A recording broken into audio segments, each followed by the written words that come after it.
Halo pemirsa GPR TV dari Sabang sampai Maroke dari Miangas hingga Pulau Rote. Bertemu lagi bersama saya Mona Azari Disak dalam program Juru Bicara.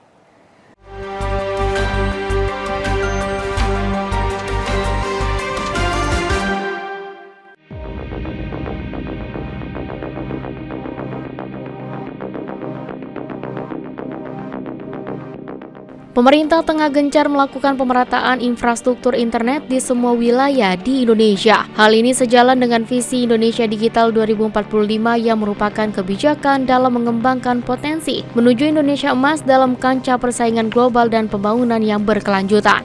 Rencana Induk Pengembangan Industri Digital Indonesia 2023-2045 yang dikeluarkan oleh Bappenas tahun 2022 menyebutkan pentingnya menginisiasi pengaruh utama transformasi digital dalam Rencana Pembangunan Jangka Menengah Nasional 2020-2024. Transformasi digital juga mendukung pengembangan Smart City, di mana tata kelola perkotaan menerapkan teknologi untuk meningkatkan manfaat dan mengurangi dampak negatif urbanisasi yang mungkin ditimbulkan. Implementasi Smart City diperlukan untuk mengatasi berbagai persoalan, seperti kemacetan, penumpukan sampah, penurunan kualitas air dan udara, hingga peningkatan angka kriminalitas.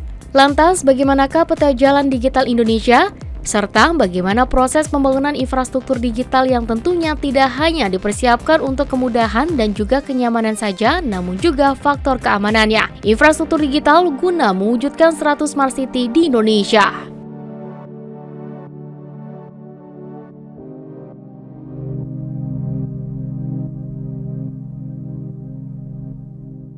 Pemirsa, untuk mewujudkan Indonesia menjadi negara maju tahun 2045 diperlukan transformasi digital yang menyeluruh.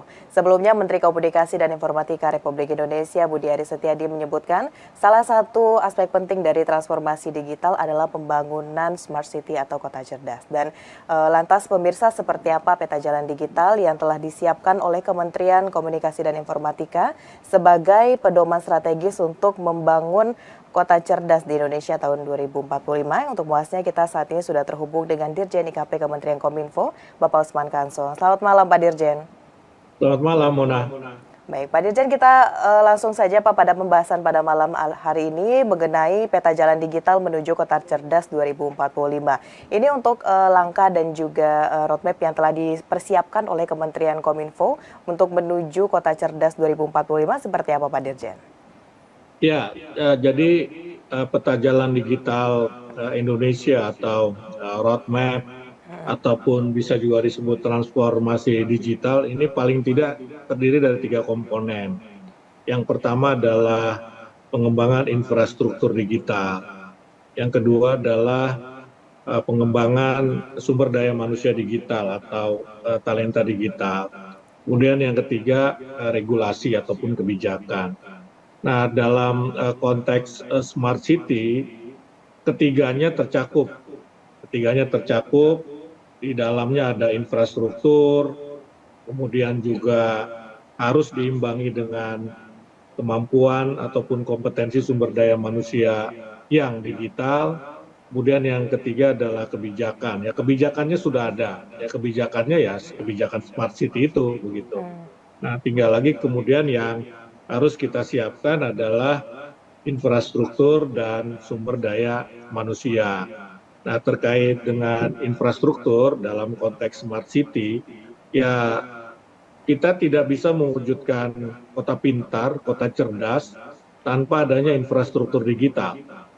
Karena yang kita maksudkan dengan kota cerdas adalah bagaimana kota itu sudah terdigitalisasi, segalanya serba digital.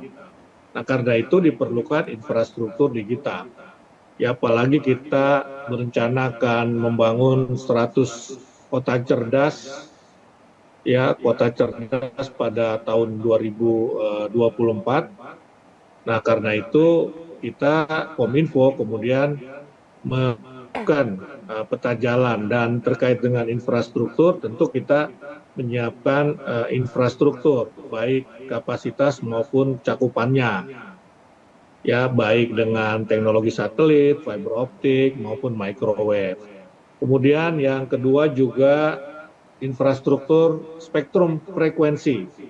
Kita harus memiliki standar perangkat dan layanan publik. Nah, pemerintah ini kan yang akan mengelola spektrum frekuensi supaya lebih efisien dan efektif ya dalam mendukung pengembangan kota cerdas. Dan pemerintah juga akan menetapkan tadi standarnya ya supaya kompatibel untuk pelayanan publik. Nah, agar infrastruktur atau teknologi yang kita gunakan pun ada standarnya sehingga bisa dipakai, dimanfaatkan di berbagai bidang.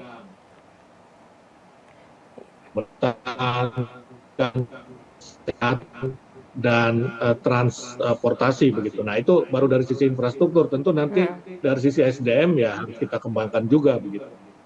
Baik, itu tadi adalah peta jalan yang dilakukan oleh Kementerian Kominfo untuk bisa mewujudkan Smart City 2045.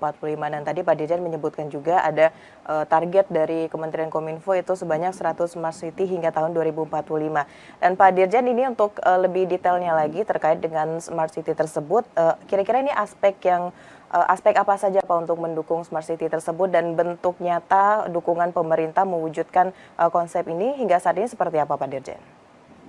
Iya, jadi kota cerdas ini adalah pengembangan kota cerdas itu kalau kita bisa sebut ya semacam gerakan ya hampir di seluruh dunia begitu. Menurut Institute of Management Development pada tahun 2023 ada 141 kota cerdas di dunia ya, artinya pengembangan kota cerdas itu berlangsung di 141 kota. Nah, Indonesia saya kira harus masuk dalam arus besar atau gerakan besar tersebut, dan kita tadi sudah punya target ada 100 smart city ataupun kota cerdas di seluruh Indonesia pada saatnya nanti begitu. Nah, kemudian ada 6 aspek yang harus kita kembangkan dalam kota cerdas. Pertama adalah smart governance, jadi pemerintahan yang cerdas, kemudian smart branding atau jenama ya, citra yang cerdas juga. Jadi kita harus membangun satu konsep branding yang menunjukkan kecerdasan ataupun smartnya kota tersebut. Kemudian smart ekonomi, ya ekonomi cerdas, ya bagaimana pengembangan ekonomi itu sudah menggunakan teknologi yang cerdas. Ya baik melalui teknologi digital ataupun sekarang yang sedang berkembang adalah kecerdasan buatan. Kemudian smart society atau masyarakat yang cerdas. Nah, tadi ini sebetulnya termasuk ke dalam pengembangan talenta digitalnya, ya smart society. Kemudian smart environment, jadi lingkungan yang cerdas. Ya karena sebetulnya smart city ini secara otomatis akan membentuk satu lingkungan hidup yang baik begitu. Dan kemudian smart living, ya kita hidup secara cerdas, ya dengan memanfaatkan teknologi digital, ya segala keperluan kita dipenuhi oleh teknologi digital. Nah, melalui 6 pilar tersebut kita dapat menikmati kota yang tidak hanya mendukung pertumbuhan ekonomi, tetapi juga inklusif, ramah lingkungan, dan meningkatkan kualitas hidup kita. Nah, di tingkat regional, pemerintah ini mendukung kerjasama kota cerdas. Kita sudah tergabung di dalam ASEAN Smart Cities Network atau ASCN. Bahkan 3 kota di Indonesia sudah terpilih sebagai pilot project pada platform ASEAN Smart Cities Network itu. Kemudian pengembangan kota cerdas telah berlangsung sebetulnya sejak 2017. Kementerian Kominfo mendukung percepatan pengembangan kota cerdas dengan memfasilitasi penyusunan master plan kota cerdas atau cetak birunya ya begitu untuk kota dan kabupaten di seluruh Indonesia. Nah, jadi itu kira-kira secara lebih detail lagi apa itu smart city, aspek apa yang harus dipenuhi supaya kita menjadi smart city dan tujuannya apa. Ya tadi disebutkan ada inklusif, ramah lingkungan, kemudian ya kualitas hidup kita meningkat lah. Ya, pengembangan kota cerdas ini tadi sudah disampaikan Pak Dirjen, ada 6 aspek yang mencakup dalam kota cerdas, serta dari pemerintah sendiri sudah ikut berkontribusi dengan tergabung dalam ASEAN Smart Cities Network, dan ada 3 kota yang di Indonesia sebagai pilot proyeknya untuk hal tersebut. Baik Pak Dirjen, usai jeda pariwara kita akan lanjutkan kembali mengenai peta jalan digital untuk menuju Indonesia Kota Cerdas 2045. Usai jeda pariwara, pemirsa jangan kemana-mana, tetap di Juru Bicara.